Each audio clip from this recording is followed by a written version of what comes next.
Thank you. Tonight, questions about a possible connection to the worst day in American history. Did an admitted con man turned informant tip authorities, including a state senator and a U.S. senator, to a threat against the World Trade Center?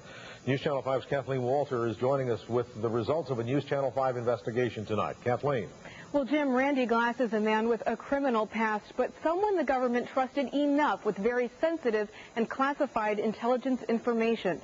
There is no dispute he was wired into international arms dealers and may have heard about terrorist threats to the United States. What did a local and U.S. senator from Florida do with the information he says he passed along? The unthinkable, terrorists using airplanes as deadly weapons to attack the Pentagon and the World Trade Center.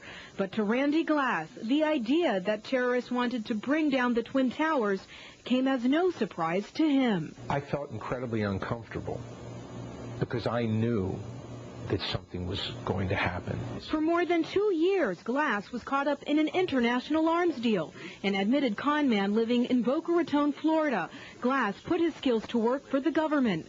An informant to the FBI in Florida's alcohol, tobacco, and firearms, Glass and other agents posed as illegal arms dealers, hawking arms purportedly diverted from U.S. military armories and luring in prospective weapons buyers who might have been linked to terrorism. His life as a secret agent was chronicled on tape. What would you do? I'd kill him.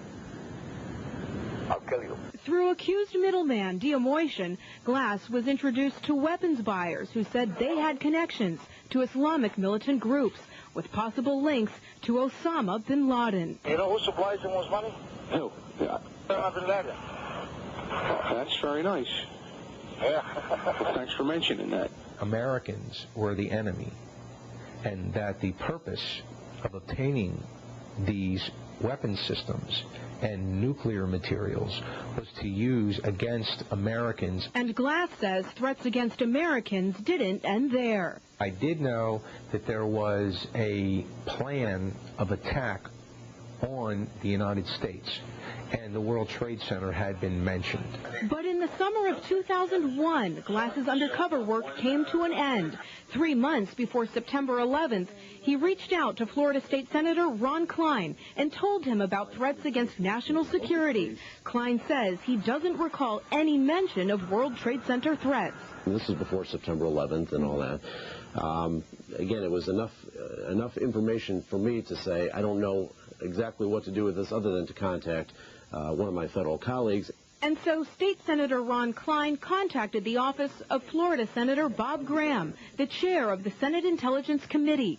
According to a Graham spokesperson, Jill Greenberg, caseworker Charlie Leon spoke with Glass last summer prior to September 11th. Glass claiming he had at least 6 conversations with the caseworker. And while we've been unable to corroborate the nature of those conversations, Greenberg confirms some of that information was passed along to the Senate Intelligence Committee. A few months before September 11th, your office received information from ATF informant Randy Glass, who also worked on the terrorism task force. And he also advised your office of terrorist intentions to bring down the World Trade Center. And this was before September 11th. Your office tells me it forwarded information from Mr. Glass to the Intelligence Committee. And my question is, why did no one from the committee follow up with Mr. Glass to pursue this? Well, because we, in turn, gave that information to the appropriate intelligence agency. We are an oversight and legislative agency. The actual operations of collection of information, interviewing possible sources, is the responsibility of the FBI if it's a domestic matter, or the CIA if it's foreign. And according to State Senator Klein, 3 weeks after he made initial contact with Senator Graham's office in the summer of 2001, staffers there confirmed to him Glass's information had been passed on to the intelligence community. They confirmed to you that they'd sent it along. Mm-hmm. They said to me that they had spoken, they had processed it through their office, and spoken to Randy, I believe is what they said, and they had processed it. I had a concern about that and a dozen other pieces of information which were emanating in the summer of 2001. So you did forward Mr. Glass's information along to whom? I cannot say what agency, but the agency that we felt was the most appropriate one for the nature of the information that he was providing. Despite his keen insight into the world of terrorists, Randy Glass says that until recently, no one from any intelligence agency has contacted him. And since our interview with Senator Graham in Boca Raton last month, his office offered this clarification, that Mr. Glass did not provide any information to our office prior to September 11, 2001, that needed to be pursued by intelligence agencies. When I was interviewed in Boca Raton, I said that I did know of this individual and that he had been in touch with the Intelligence Committee, but I didn't indicate when that contact had taken place. It was earlier this year, not prior to September 11, 2001.